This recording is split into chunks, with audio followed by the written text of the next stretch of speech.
नमस्कार, मैं रहबर सी बारी। अब तो धर्म के नाम पे भी भ्रष्टाचार होने लगा है और ख़ास बात यह है कि इस प्रकार के भ्रष्टाचार की जांच करने वाला भी कोई नहीं है और जिम्मेदार पूरी तरह से मौन भी साधे हुए हैं। आखिर सवाल यही उठता है कि आखिर उज्जैन का कौन गुनहगार है, कौन जिम्मेदार है? इसको लेकर भी किसी तरह की कोई चर्चाएं नहीं हो रही। जी हाँ, हम बात कर रहे हैं उज्जैन की, जहाँ पर 6 मूर्तियां तेज आंधी के में गिर गईं और खंडित हो गईं। अब इसका जिम्मेदार कौन होगा? धर्म के नाम पर जो भ्रष्टाचार कार्यदायी संस्था ने किया है, क्या उस कार्यदायी संस्था के खिलाफ किसी तरह की कोई कार्रवाई होगी या नहीं होगी? आखिर किसने छूट दे रखा है धर्म के नाम पर भ्रष्टाचार करने की?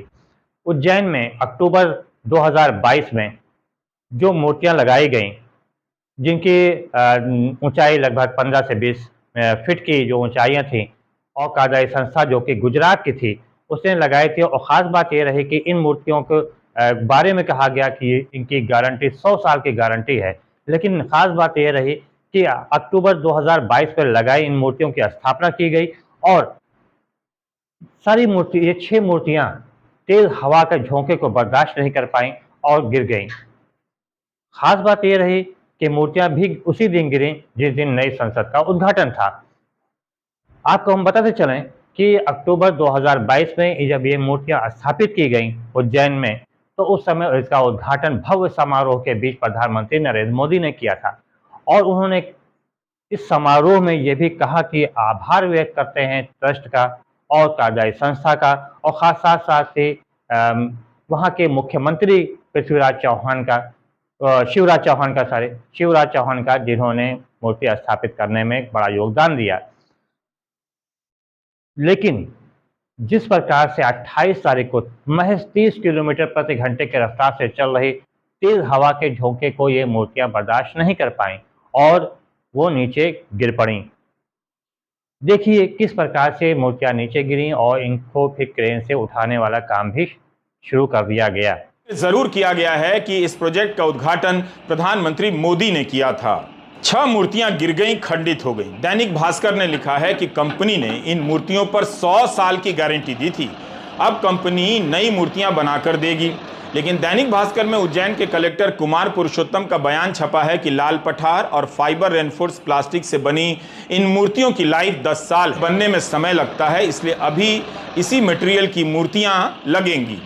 आपको हम बताते चलें कि अक्टूबर माह में जब इस मूर्तियां निर्माणाधीन थे, इनका निर्माण चला था, स्थापना के प्रक्रिया चल रही थी, उस समय वहां के मुख्यमंत्री शिवराज चौहान ने दौरा किया था और दौरा करने के साथ ही उन्होंने बाकायदा ठोक बजा कर देखा था और उन्होंने कार्यदायी संस्था से कहा भी था कि सारी मूर्तियां पत्थर, सारा कार्य जो है वो पत्थर का ही होना चाहिए, किसी अन्य चीज़ का नहीं होना चाहिए।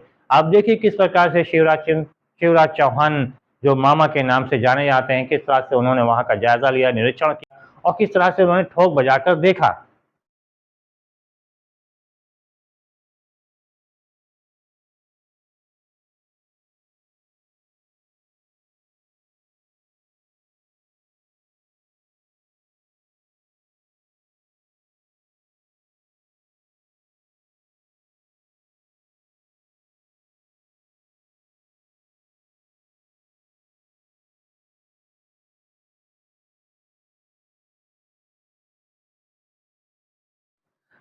आपने देखा किस प्रकार से उन्होंने ठोक बजाकर देखा और जिस समय ये मूर्तियां स्थापित करने की प्रक्रिया शुरू हुई थी, मूर्तियां बन रही थीं, उस समय कांग्रेस के विधायक महेश परमार, उन्होंने बाकायदा लोकायुक्त से शिकायत दर्ज कराई थी कि इसमें भ्रष्टाचार किया जा रहा है और जो लागत है उस लागत से कम लागत में ये मूर्तियां बनाई जा रही हैं और पैसे अधिक निकाला जा रहा है।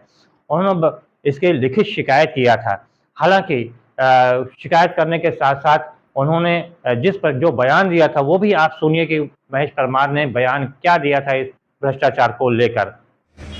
भगवान महाकाल के क्षेत्र में जो विकास हुआ है, उसकी जो महाकाल लोक के नाम पे जो कार्य हुआ, उसकी लोकायुक्त में शिकायत हुई थी, लोकायुक्त में प्राथमिकी दर्ज हुई थी। अगर आज मेरी शिकायत के ऊपर जो प्राथमिकी दर्ज हुई, उस पर जाँच होती, उस पर अमल होता, तो आज जो पूरे उज्जैन को कलंकित करने का काम, भगवान महाकाल के क्षेत्र को कलंकित करने का काम मध्य प्रदेश की भारतीय जनता पार्टी की सरकार ने किया। और जो अधिकारी, उज्जैन तात्कालिक कलेक्टर, नगर निगम के कमिश्नर, यूडीए के सीओ, स्मार्ट सिटी के सीओ और साठ घाट करके उनके साथ मिलकर जो अधिकारी कर्मचारी और जो ठेकेदार थे उन लोगों ने भ्रष्टाचार किया। 6 महीने में ही जो महाकाल लोक में जो मूर्तियां स्थापित की थी वो धराशायी हो गई।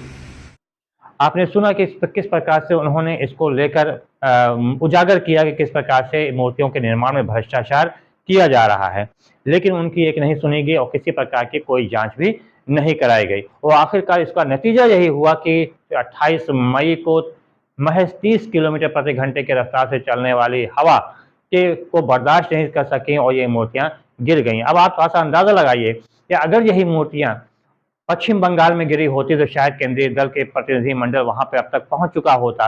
अलग अलग प्रकार के जो एजेंसियां हैं वो भी वहां पहुंचकर जांच में जुड़ गई होती हैं और उससे पहले गोदी मीडिया भी वहां पे पहुंचकर चीखने चिल्लाना शुरू कर देता कि आखिर इसमें भ्रष्टाचार फैला है, कार्रवाई होनी चाहिए।